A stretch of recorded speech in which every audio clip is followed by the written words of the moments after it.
लीजिए आपकी चाय।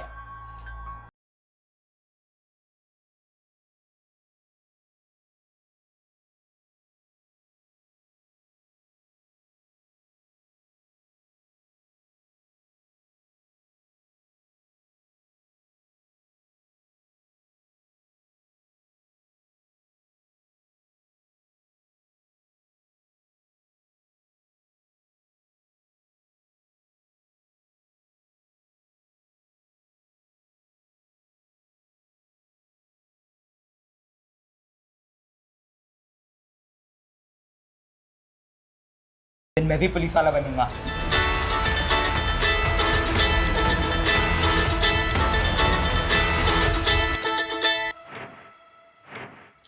हेलो।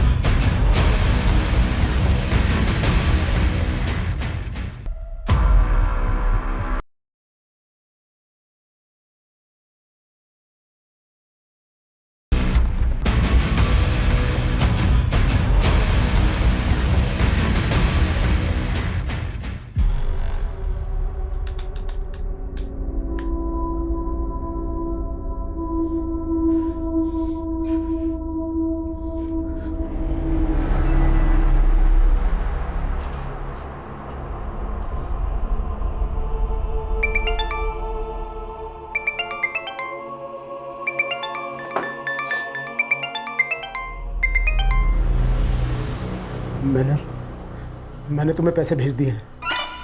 तेरा तोहफा तैयार है। तोहफा? कैसा तोहफा?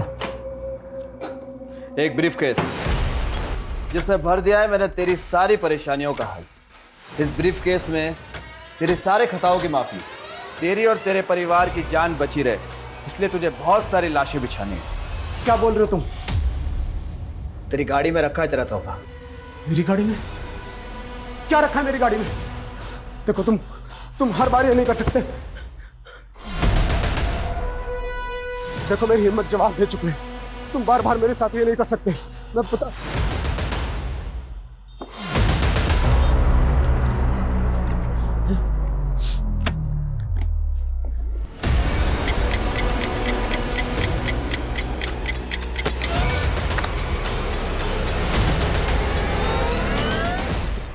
क्या क्या है ये? तुम्हारा तोहफा। इस ब्रीफकेस के 2 लॉक हैं। इस लॉक को दोनों को एक साथ खोलते ही तुम्हारा टाइमर चालू हो जाएगा, जो कि 2 मिनट का है। 120 सेकंड। 120 सेकंड बाद टिक टिक टिक।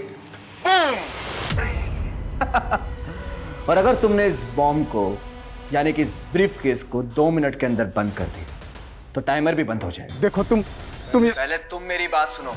जल्दी से जाकर इस ब्रीफकेस को किसी भीड़भाड़ वाले इलाके में रख दो, वरना देखो तुमने अब तक जो कुछ भी काम मैंने किया है, लेकिन प्लीज मैं ये नहीं कर पाऊंगा, बिल्कुल नहीं। नहीं करेगा तो तेरी खूबसूरत बीवी और कमसिन बेटी का क्या हाल होगा। 5 घंटे, सिर्फ 5 घंटे हैं तेरे पास। अगर 5 बजे तक धमाके की खबर नहीं मिली तो वरना। Hello hello hello.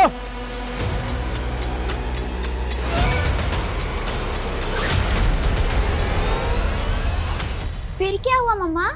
फिर राजकुमारी ने अपने लंबे बालों को महल से नीचे लटका दिया और राजकुमार उन बालों के सहारे ऊपर आ गया। तुम्हें भी। पापा! रिति मेरी बच्ची, मेरी बच्ची। क्या बात है, आज बच्चे पे बड़ा प्यार आ रहा है। इतनी जल्दी कैसे आ गए ऑफिस से? हाँ वो तुम लोगों से मिलने का दिल किया तो चला है, पता नहीं फिर कभी मिलना होगा। कैसी बातें कर रहे हो? सब ठीक तो है? पापा हमने नया ब्रीफकेस लिया, इसमें कुछ सरप्राइज है क्या मेरे लिए? रिति रिति रिति छोड़ो उसे। समझ में नहीं आता है क्या? ऐसे बिना पूछे नहीं उठाते। इतना गुस्सा क्यों कर रहे हो? बच्ची ने ब्रीफकेस उठा लिया तो ऐसे बात करोगे उससे? सॉरी बेटा, सॉरी। अच्छा, आप घर पे ही हैं? वो एक क्लाइंट से मिलने आया था तो सोचा घर होता चलूं, चलता हूँ। हाँ, क्या जीजा जी, आप तो मुझे देख के ऐसे खिसक रहे हैं जैसे क्रिमिनल हो। अरे क्या हुआ जीजा जी, इतने सीरियस क्यों? मजाक कर रहा हूँ, मजाक। अपनी बहन के साथ करना मजाक। चलता हूँ। अरे घर आ ही गए तो लंच करके जाइए ना। भूख नहीं है, तुम अपने भाई का चाय नाश्ता देखो।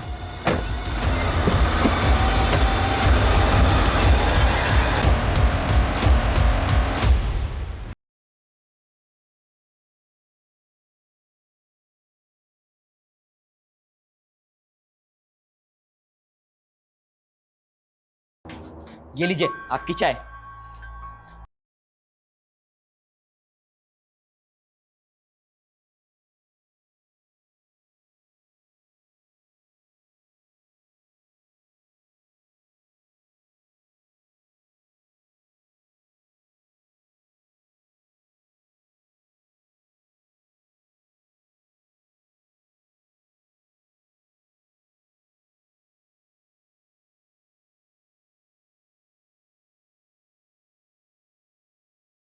नहीं साहब, चाय स्पेशल आपके लिए।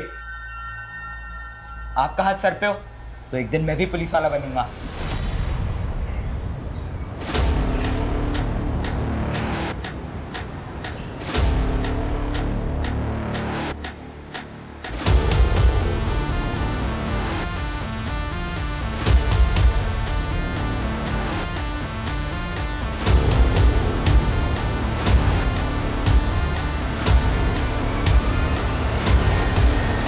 इस ब्रीफकेस के दो लॉक हैं। इस लॉक को दोनों को एक साथ खोलते ही तुम्हारा टाइमर चालू हो जाएगा।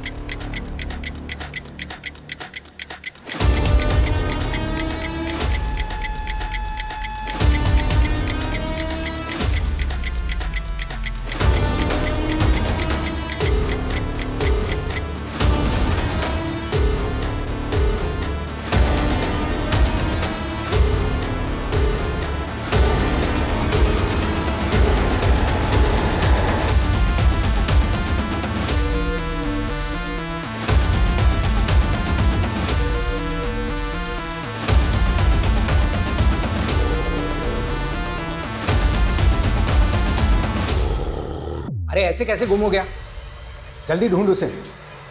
हाँ, और अपडेट दे मुझे। कुछ तो चल रहा है जतिन के मन में जो वो बता नहीं रहे। ऑफिस से जल्दी घर भी आए और शक्ल दिखा के चले गए।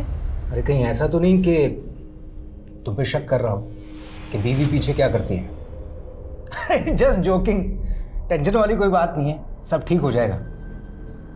Hope so. वो क्या है ना साहब, इस साल बारिश ठीक से हो भी नहीं पाई। वो बोलते हैं ना ग्लोबल वार्मिंग बढ़ रहा है साहब। बहुत गर्मी है साहब। बस इधर ही रोको, मुझे यही उतरना। कितने पैसे हुए? 100 रुपये साहब।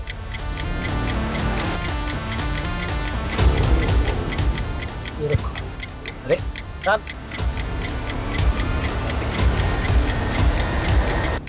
अरे साहब आपका ब्रीफकेस।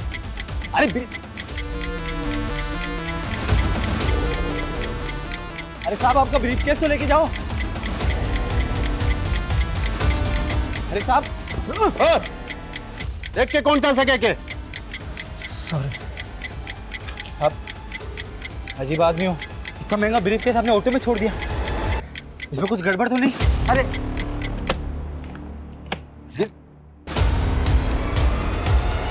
अजीब आदमी।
क्या रे, ये धमाके की ब्रेकिंग न्यूज की खबर दिखी नहीं मुझे अभी तक। मैं बेकसूर लोगों को नहीं मार सकता। मैं क्या मैं कलानगर थाने के सामने खड़ा है तो बड़ा चौड़ा हो रहा है तू। सुबह से मेरा शूटर तेरा पीछा कर रहा है।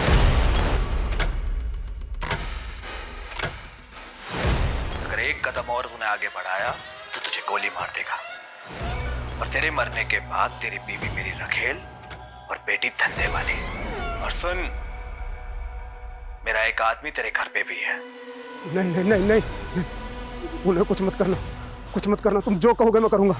तो निकल वहां से अभी के अभी। और दोनों लोग खुलने के बाद जो 2 मिनट में धमाके वाली बात थी ना, वो कहानी थी, झूठी कहानी। टाइमर तो ऑलरेडी सेट कर रखा है मैंने। अब तो इसे खोल या मत खोल, धमाका तो होगा। अब कुछ देर है तेरे पास, कुछ देर। Hello hello hello.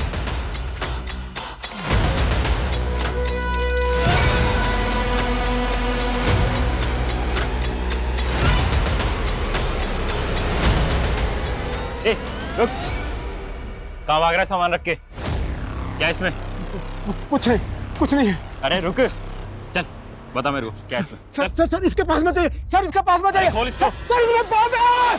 आप लोग दूर रहिए, दूर रहिए, इसमें बॉम्ब है। पीछे हट जाइए, ये किसी भी टाइम फट जाएगा। पीछे हट जाइए। अरे रुक, क्या तमाशा ये? Sir sir sir sir please please गोली मत चलाना। ये कभी भी फट जाएगा, इसमें बॉम्ब है।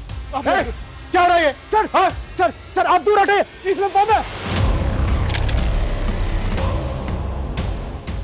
पीछे हटो सब पीछे हटो, पीछे हटो। कौन है तू? किसके लिए काम करता है? किसने भेजा तुझे यहाँ? सर सर सर मैं किसी के लिए काम नहीं करता। मेरा नाम जतिन शेखावत है, मैं एक बिजनेसमैन हूँ सर। सर सर मुझे फंसाया जा रहा है सर। कौन फंसा रहा है तुझे? देख, कोई भी कहानी बनाने की जरूरत नहीं है, तेरी बातों में नहीं फंसने वाले हम। ये बता, अब तक कितने ब्लास्ट किए तूने?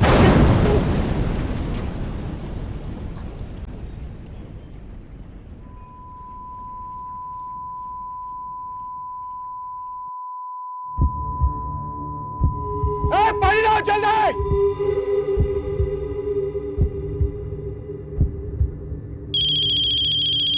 Cheating cheating. हेलो,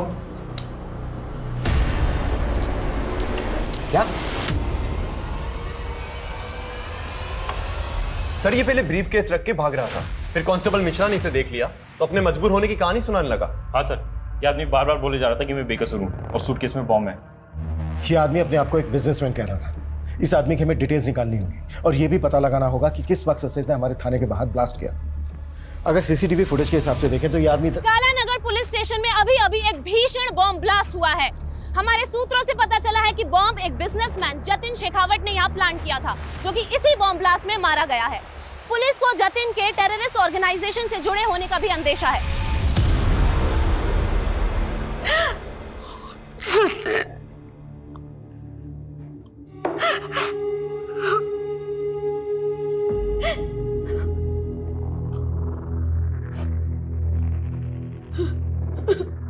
किस टेरर ग्रुप के लिए काम करता था तुम्हारा पति?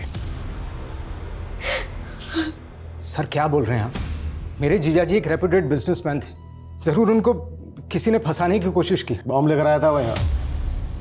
देखो, हमसे कुछ भी छुपाया ना तो। सर मैं खुद एक पुलिस वाला हूँ, यकीन मानिए हम कुछ नहीं छुपा रहे हैं। तो वह यहाँ बॉम्ब लेकर क्यों आया था?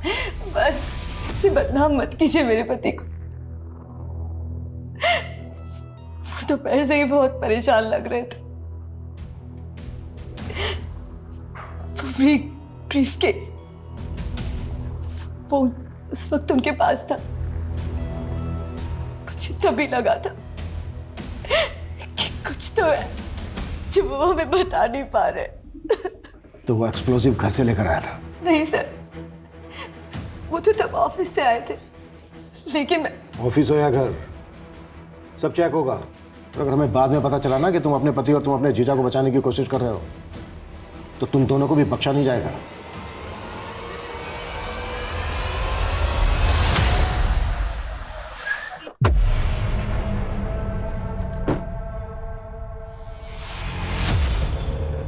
अबे तू कहाँ लेके आ गया मुझे यार? यार मेरा गैराज का काम बाकी था। बिना वर्दी के मेडल कैसे मिलता है बताता हूँ, देखते जा बस। जो मैं बोलूँ वो करते रहे। साहब आपका मुर्गा मन्ना यहाँ शक्ति बाजार के रॉयल केक शॉप में, आप आ जाओ जल्दी। क्या रे, पैसा लेने के लिए खुद आना पड़ेगा। मन्ना भाई अभी धंधा बंदा चल रहा है, तो थोड़े से भोड़ तो दो ना। धंधा चल रहा है। अरे मन्ना भाई चल रहा है। हाँ मन्ना भाई मुझे ये मैकेनिक, चल बाहर आ, खुल गई डिक्की, जल्दी आ, चल चल चल। हफ्ता टाइम पे देना वरना तेरी। डिक्की किसने खोला है?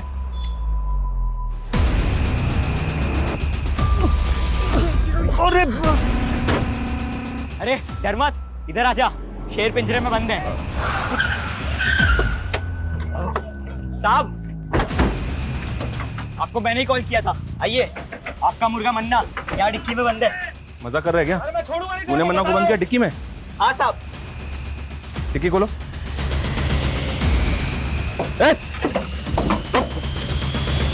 साले, कितने तेरे को तो मैं देख लूंगा।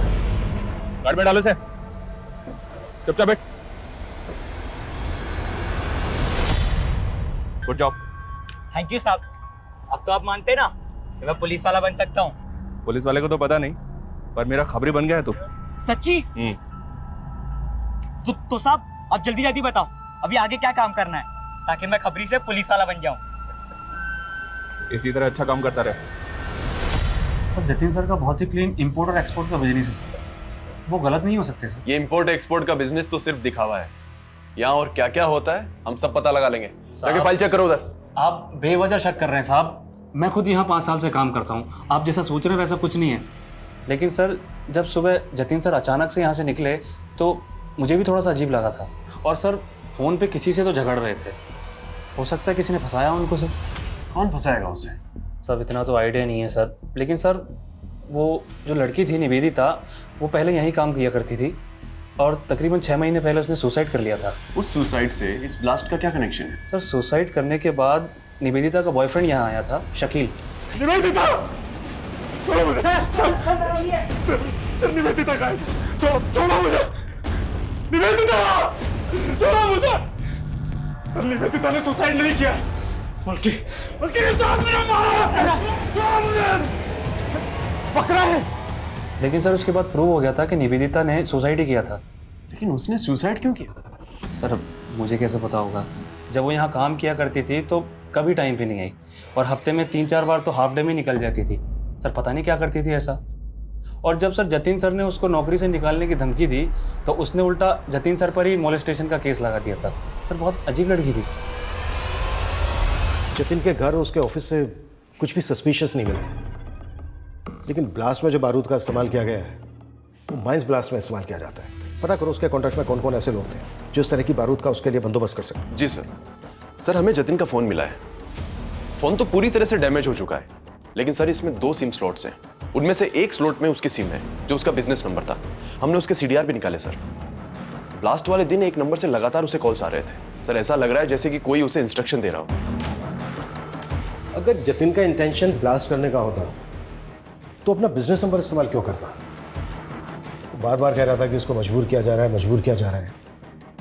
क्या जतिन वाकई में सच बोल रहा था? लेकिन सर कोई टेररिस्ट ग्रुप किसी अनजान आदमी से बॉम्ब प्लांट करवाए, ये पॉसिबल है? लेकिन हम टेरर एंगल को रूल आउट नहीं कर सकते।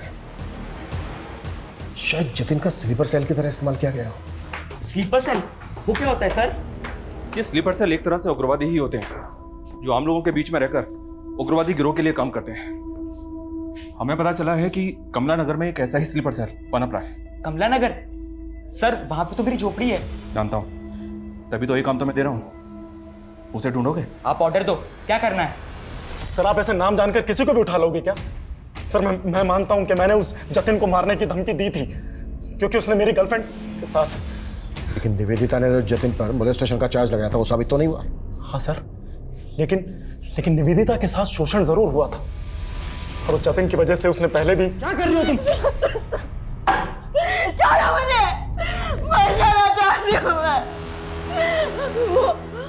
वो मुझे मॉलेस्ट करता है और पुलिस वाले मुझे जलील करते हैं, कहते मैंने झूठा केस किया है।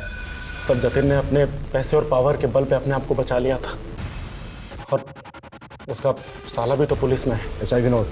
हाँ जानते हैं उसको, वो देख रहा था ये केस। हाँ सर आपको नहीं लगता है कि उसने अपने जीजा को बचाया होगा? वो हम देख लें, लेकिन पहले तू ये बता तेरे किसी भी आईडी में तेरे बाप का नाम नहीं है। आया कहाँ से तू? सर मैं अनाथ हूँ, कानपुर के एक अनाथालय में पला पड़ा।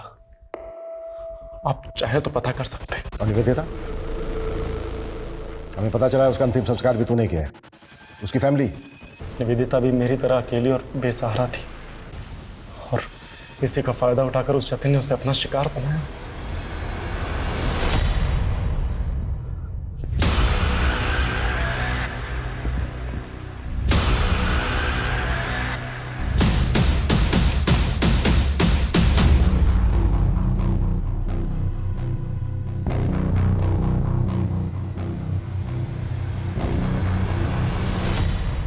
भगवान के नाम पे कुछ दे दे बाबा, 2 दिन से कुछ नहीं खाया। क्या चचा, इतने हट्टे कट्टे होके भी भीख मांग रहे हो? बेटा पैर में बहुत दर्द रहता है और ज्यादा देर तक खड़ा भी नहीं रह जाता। अच्छा, तो दौड़ाए आपको? ए रुक! ए चोर चोर, पकड़ो पकड़ो पकड़ो! ए रुक!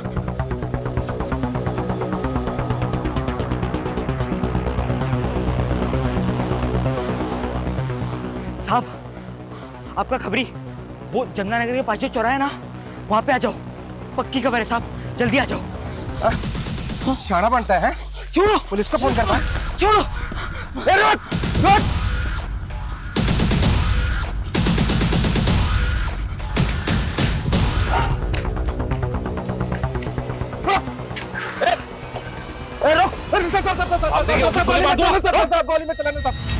ज्यादा चालक बनता है, जस्ता पे नजर रखता है। पकड़ो इसे। साहब, ये आपका स्लीपर सेल, ये देखिए।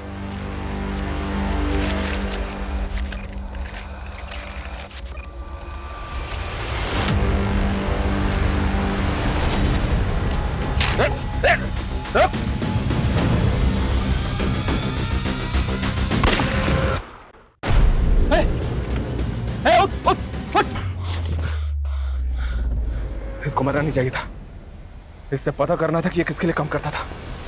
अगर निवेदिता झूठी थी तो उसने जतिन के ऑफिस में सुसाइड क्यों किया? क्या फिर वो एक मर्डर था जिसे तुमने सुसाइड साबित किया, जैसे निवेदिता के मोलेस्टेशन के चार्ज को किया था? सर मैं अपना काम बहुत ईमानदारी से करता हूँ सर, और मैंने अपने जीजाजी को भी एक सस्पेक्ट की तरीके से इन्वेस्टिगेट किया। मैंने उनको कोई रियायत, कोई ढील नहीं दी थी सर। इस लड़की के कहने पर तुम अपने जीजा को अरेस्ट करने आए हो? जीजा हैं आप अपनी जगह पे, लेकिन आपके एम्प्लॉय ने आप पर काफी सीरियस चार्जेस लगाए हैं। इसका कहना है कि आप मॉलेस्ट करते हैं इसे। ये झूठ बोल रही है। अब आपको जो कहना है थाने चलकर कहिएगा।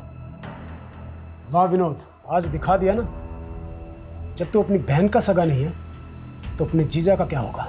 शमा तुम्हारी सगी बहन नहीं है? नहीं सर, हम लोग बचपन में एक ही मोहल्ले में पले बड़े। वो बचपन से मुझे राखी बांधा करती थी। लेकिन सर ये बात तो बिल्कुल अलग हुई ना। और सर आखिर में निवेदिता ही झूठी साबित हुई थी, और वो किसी को मुंह दिखाने के काबिल नहीं रही, इसलिए उसने सुसाइड कर लिया। फिलहाल जा सकता हूँ?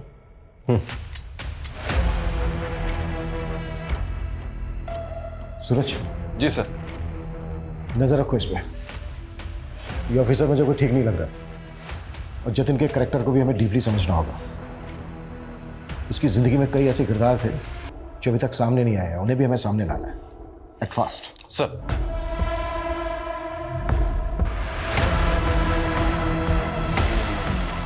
सुबह सुबह क्या मुंह लटका के बैठे हुए हैं आप, और दाढ़ी भी नहीं बनाई अभी तक। आइए पहले नाश्ता कर लीजिए, फिर। भूख नहीं है मुझे। बिना खाए कहाँ जा रहे हैं आप? जानू में जा रहा हूँ। सुनिए तो।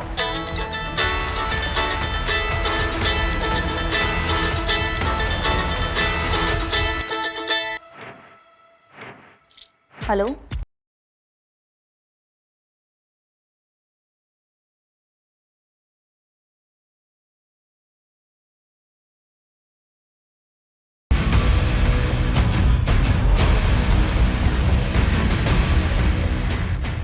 सर मैंने जतिन का बैंक अकाउंट चेक किया तो एक बात बड़ी अजीब लगी। एक लंबे समय से जतिन अपनी कंपनी का पैसा इस तरह के कई अकाउंट्स में भेज रहा है जो उसकी कंपनी से बिल्कुल भी कनेक्टेड नहीं है। हालांकि सारे ट्रांजैक्शन छोटे छोटे थे, लेकिन ओवर द टाइम ये अमाउंट बड़ा बन चुका था सर।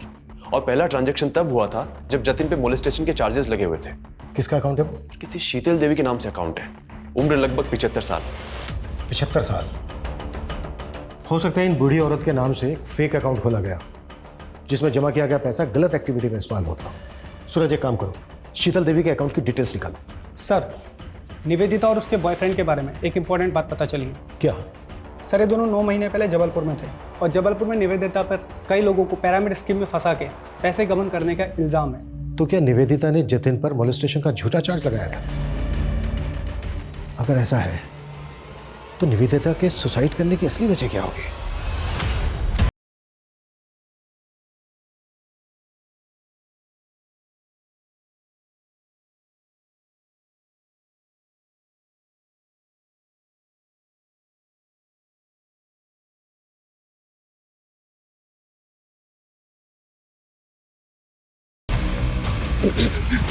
अभी भी वक्त है, बोलते सच।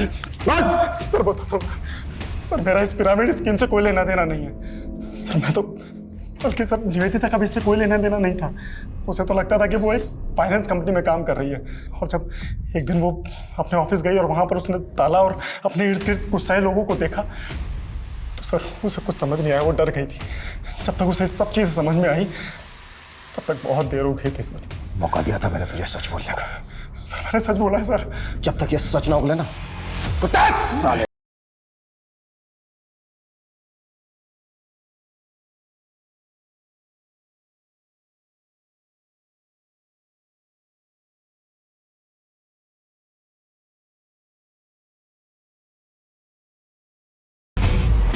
अनंत, तुमने मुझे डरा दिया था। यहाँ क्यों सो रहे? खाना भी नहीं खाया तुमने? तुम्हारा ही इंतजार कर रहा था। बहुत लेट कर दिया आज। वो आज काम थोड़ा ज़्यादा था। I am sorry. सब मेरी गलती है। अगर मैंने उन चीटर्स के साथ में पार्टनरशिप नहीं की होती तो शायद आज मेरा ये। अनंत, दिल छोटा मत करो, सब ठीक हो जाएगा। मैं हूं ना तुम्हारे साथ। तुम फिर से कर पाओगे, मुझे पता है। मुझे नहीं लगता कि मैं वो सब फिर से दोहरा पाऊंगा।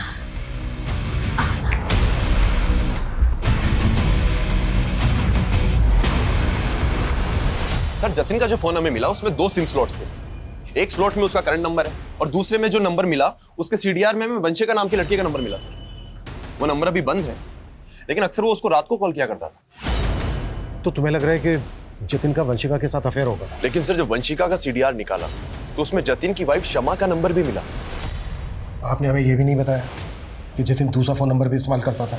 कौन सा नंबर सर? जो उनके दूसरे नंबर के बारे में कुछ भी नहीं पता। वंशिका के बारे में तो पता होगा, आप कॉल भी करती थी उसे। वंशिका?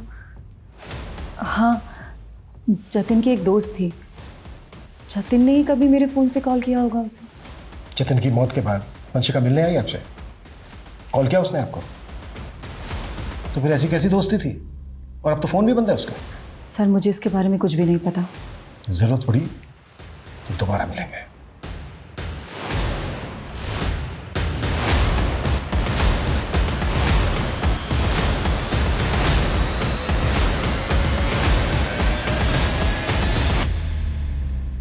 हाँ शमा, वो इंस्पेक्टर आया था, उसे वंशिका के बारे में पता चल गया। तू डर मत, कुछ नहीं होगा।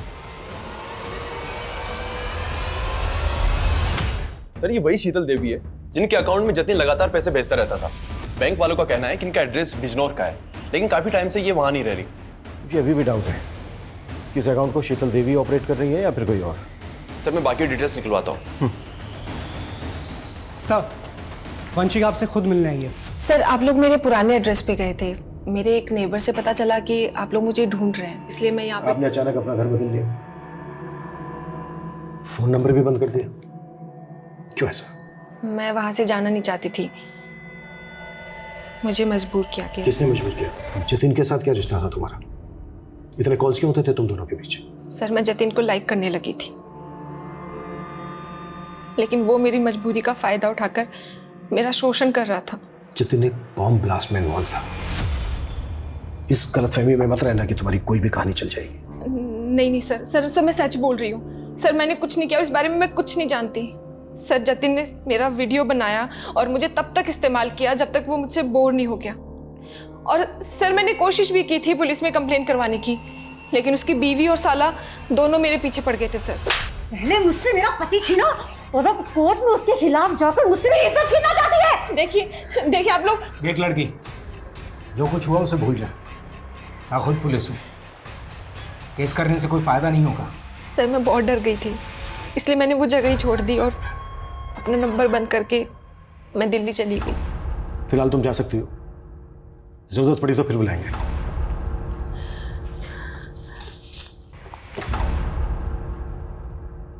सूरज सर, इस लड़की पे नजर रखो और पता लगाओ कि इसकी कहानी में कितनी सच्चाई है। निवेदिता ने भी जतिन पर मोलेस्टेशन का चार्ज लगाया था। जतिन की कॉन्टैक्ट लिस्ट में जितनी भी लड़कियां हैं उन सबकी डिटेल निकालो। हो सकता है किसी ने रिवेंज लेने के लिए इस तरह से जतिन का बम ब्लास्ट में इस्तेमाल किया हो। हौसला रखो उस्मान, हम भले ही केस हार गए लेकिन तुम हिम्मत मत हारो, मैं पूरी जान लगा दूंगा। कैसे हार ना मानूं? मैं उस्मान हूं तो मैं झूठा हो गया? हर बार हमारी जमात के साथ नाइंसाफी होती है। मेरी आंखों के सामने मेरे बेटे को मार दिया। मैंने उसके गुनहगार को अपनी आंखों से देखा और मेरा ही बयान पलट दिया। ये इंसाफ? उस्मान भाई देखो, मैंने तुम्हारा केस पूरी तरीके से पक्का बनाने की कोशिश की थी, लेकिन क्या पक्का केस? आपने तो कहा था कि सारे सबूत उसके खिलाफ, सब बेकार हो गए।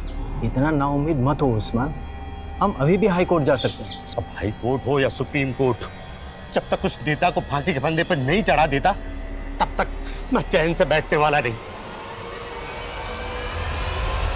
ये पोस्टर हर जगह लगा दो, कोई भी जगह छूटनी नहीं चाहिए। इस बार जीत हमारे मनोज भैया की। और बाहुबली, तैयारी कैसे चल रही है? राम राम मनोज भैया, कृपा है आपकी। जाओ अपना काम करो। मनोज भैया हमारी तैयारी तो बहुत जोर शोरों से चल रही है, लेकिन ये आपके जो कारनामे है ना, कहीं आप कोई हवा ना कर दे। क्या बक रहा है तू? आप टेंशन मत लो, आप ना चुनाव की तैयारी करो।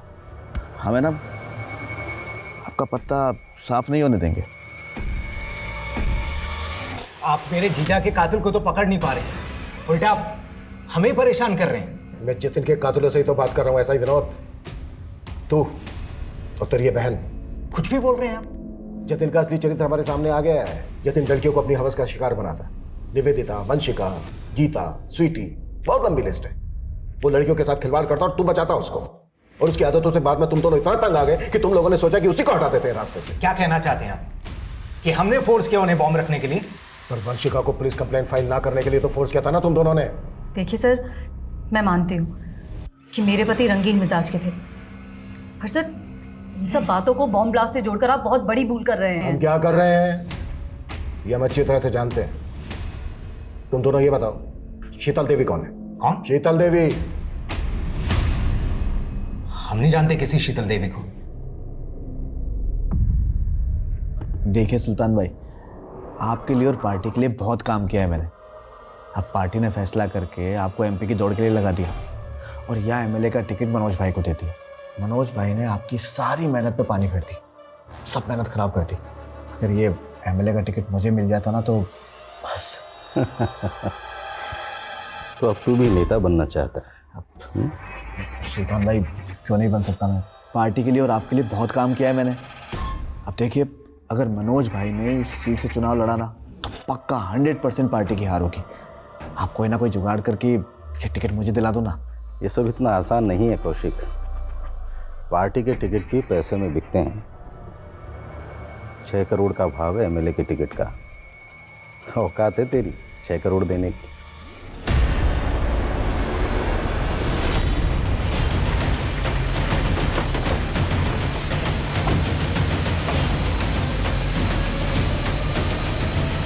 पीछे चलिए, आप पीछे चलिए।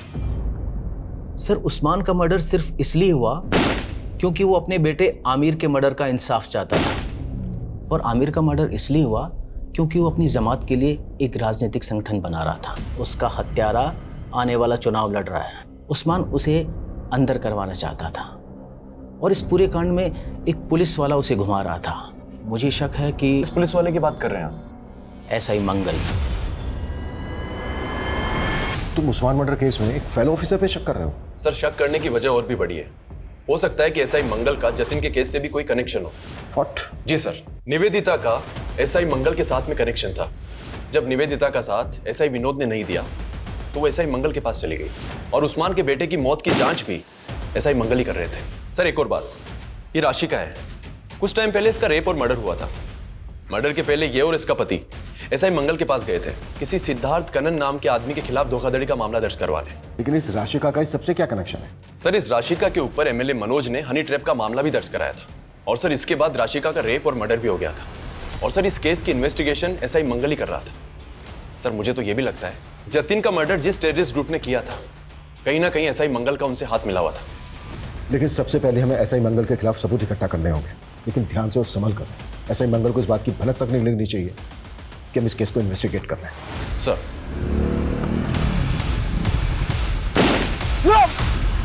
सर मैं एसआई मंगल को इन्वेस्टिगेट कर रहा था तो मुझे शीतल देवी के साथ उसका कनेक्शन मिला।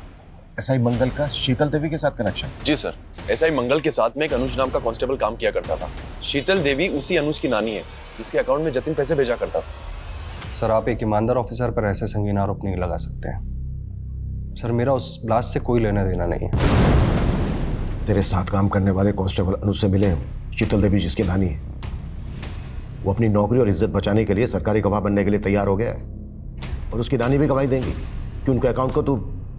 सर मैं सच कह रहा हूँ सर, मेरा उस ब्लास्ट से कोई लेना देना नहीं है सर। सर मैं सिर्फ और सिर्फ एक कठपुतली था सर। मुझ पर प्रेशर था 1 करोड़ रुपए इकट्ठा करने का, वरना मेरी जान चली जाती सर। साफ साफ बोल। सर जब निवेदिता मुझसे हेल्प मांगने के लिए आई तो उसने मुझे एक वीडियो दिखाया। उस वीडियो में जतिन और निवेदिता बिस्तर पर साथ थे। मुझे लगा कि वो वीडियो एक बहुत अच्छा साधन हो सकता है जतिन से पैसे उगाही करने का। उस बेसहारा लड़की को तूने इतना अब्यूज किया कि खुदकुशी कर ली उसने। राशिका और उस्मान को भी तू नहीं सर। सर मैं सिर्फ और सिर्फ एक कठपुतली था सर। तो कठपुतली ये बोल, तेरी डोर किसके हाथ में है? बोल। नेताजी आप भी कैसी बातें करते हैं? आपका हुक्म मैं कैसे डाल सकता हूं? अरे आप जिसको बोलेंगे मैं उसको अंदर डाल दूंगा। लीजिए आपकी चाय आ गई। लीजिए चाय पीजिए, जाओ। देखिए ऐसी कोई बात नहीं है, आप बिल्कुल बेफिक्र रहिए, आप चाय का आनंद लीजिए। नहीं, प्रताप सर तो पुलिस है, तो ये अंदर कौन उनकी कुर्सी पे? वो नेताजी हैं। नेता पुलिस से बड़े होते हैं, पुलिस इनके इर्द गिर्द घूमती है। अच्छा, फिर तो मुझे पुलिस नहीं नेता बनना है। हमारे विधानसभा क्षेत्र में इतना प्रचार प्रसार करो कि सभी के जुबान पर सिर्फ हमारा नाम होना चाहिए। कौशिक भैया जिंदाबाद, कौशिक भैया जिंदाबाद।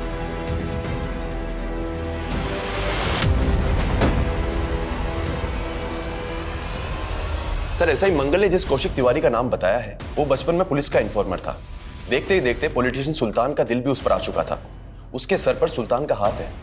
एमएलए का टिकट भी उसको सुल्तान नहीं दिलवाया सर। अभी कुछ टाइम पहले उस पर अटैक हुआ था जिससे पब्लिक की सिंपैथी उसके साथ हो गई। सर उस पर हाथ डालना आसान नहीं है।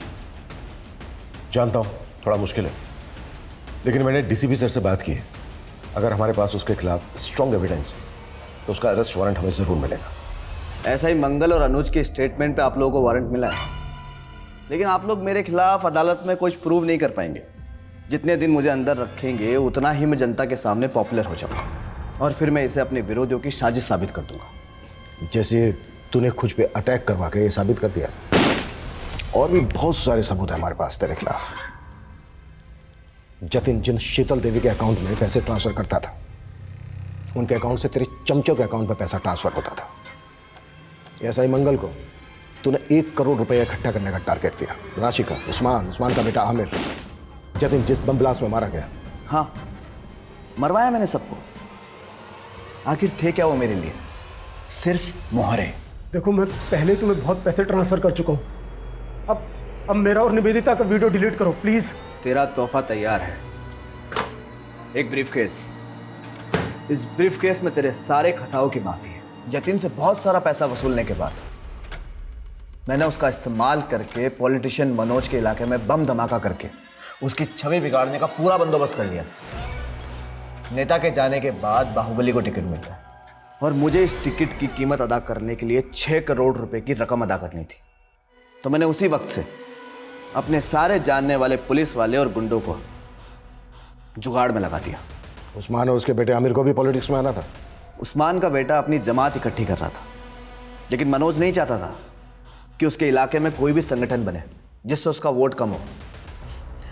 लेकिन मनोज को तब तक यह भी नहीं पता था कि जो मैं सब कुछ कर रहा हूं ना, वो उसके लिए नहीं, मेरे लिए कर रहा था। अबे अंधा है क्या? बेटा नहीं तुझे बेटा, अरे दे बेटा, साले अबे बेटा, चल चल बेटा यहाँ से चल। और फिर उसका बाप अपने बेटे को इंसाफ दिलाने के लिए कोर्ट चला गया और इधर पीएसआई मंगल मेरे इशारे पर सबूतों को कमजोर करता रहा और फिर एक दिन केस हार गया। और जब उसने हाई कोर्ट जाने का सोचा तो क्या करता, खत्म तो करना ही था, कर दिया। राशिका को क्यों मारा? राशिका का पति कर्जे में डूब गया था। वो मंगल के पास मदद मांगने के लिए आई थी और मुझे मनोज और अपने विद्रोही नेताओं की छवि बिगाड़ने के लिए एक औरत की जरूरत थी। मदद मांगने आई थी मैं आपसे मंगल जी के कहने पे, और आप कह रहे मुझे दूसरों के साथ सोना होगा? हाँ, सोना होगा। इस सीट पर खड़े होने वाले सारे नेताओं के राज मुझे लाकर देने होंगे। मैं अपने खिलाफ कोई भी कमजोर कड़ी जिंदा नहीं छोड़ना चाहता था, इसलिए राशिका को भी मार दिया। टीनेजर कौशिक में जो जज्बा था, वो जज्बा उस उम्र में होना काबिले तारीफ है, लेकिन बड़े सपनों की राह में गुमराह अंधेरों के पड़ाव भी मिलते हैं। वहां जब कोई हाथ पकड़ के सुधारने वाला नहीं होता तो लोग अक्सर जुगनुओं की चमक को भी कामयाबी का सूरज समझ बैठते हैं। और वो सुबह कभी नहीं आती जिसकी चाह में लोग अपना सब कुछ खो चुके होते हैं, और जब आंखें खुलती हैं तो एहसास होता है कि जिस सपने को हमने पल पल जिया था, वो सपना एक गुल्लक की तरह टूट गया, और जिसे हम छोटी छोटी खुशियों के सिक्के समझ के जोड़ रहे थे, असल में वो हमारे गुनाहों का सरमाया था, जिसका कर्ज उतारने के लिए ताउम्र पल पल सलाखों के पीछे काटना होगा। इसी के साथ अब मैं रेणुका शाह आपसे विदा लेती हूँ। हम फिर मिलेंगे ऐसी एक कहानी के साथ जो रखेगी आपको सतर्क और जिंदगी को सुरक्षित। तब तक अपना और अपने परिवार का ख्याल रखिए और देखते रहिए क्राइम पेट्रोल सतर्क। जय हिंद।